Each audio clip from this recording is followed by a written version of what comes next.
ma continuer ci Ousmane Sonko amul kenn laa wax ku nekk di wut ku la bëgg ñi ànd ak yow yëpp xam nañ ne yàlla def nga doon un phénomène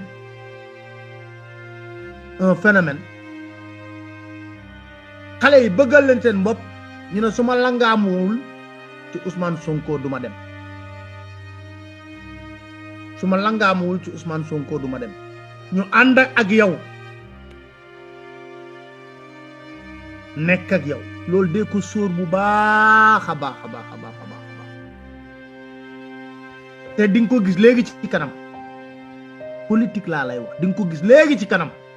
loolu sax ci protocole Yewwi la woon que après local législatif ku nekk day demal sa bopp mais di nga ko gis léegi ci kanam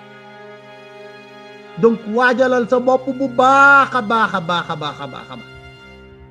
sóoral timit ne ñi nga jàpp ne ñoom say nit lañ say xarit lañ ak yooyu sóoral de sóoral man lañ la wanteer pour leurs propres intérêts ci politique laa la wax ma lay wax de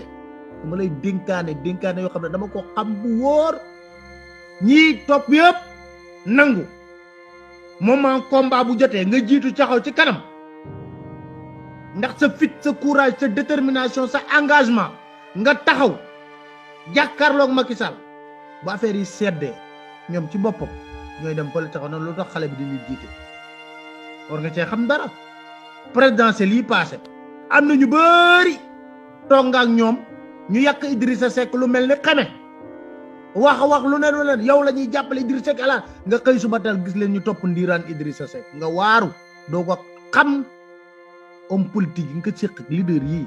parce que ñu bëri xamoo leen en fait en réalité ñu bëri xamoo leen ñu bëri yow xamoo leen man xam naa lu baax lu may wax kon waajalal sa bopp waajal say ambition waajal sa parti jëlaat sa parti Pastef defaraat ko defar sa coalition bu nekkee da nga jëm présidentielle parce que fi mu nekk nii après législative yi jeex na nga xool ñi nga xam ne mën nga ànd ak ñoom ci ngor ci dignité ci engagement ci ay valeur nga dem loolu la yàlla may nga xam ne loolu la yàlla may Ablaye Wade wut na président def naa juróomi yoon ba mu gën a ñàkkee am yaakaar la ko gañe yow nga wut benn yoon doon troisième ñu bëri nag li ñuy wax yëpp ba seen butit di bëgg a génn mooy doon nag xale bi te loolu mbiru yàlla la kenn xamul noo ko expliquer personne ne peut l'expliquer mbiru yàlla la loolu nag danga koy nangul ci borom da ngay nangu ne fu mbooloo daje fu Ousmane taxaw na teel ñu xam ne Ousmane yegsi na bu jëlee kàddu di wax ñu xam ne Ousmane a ngi wax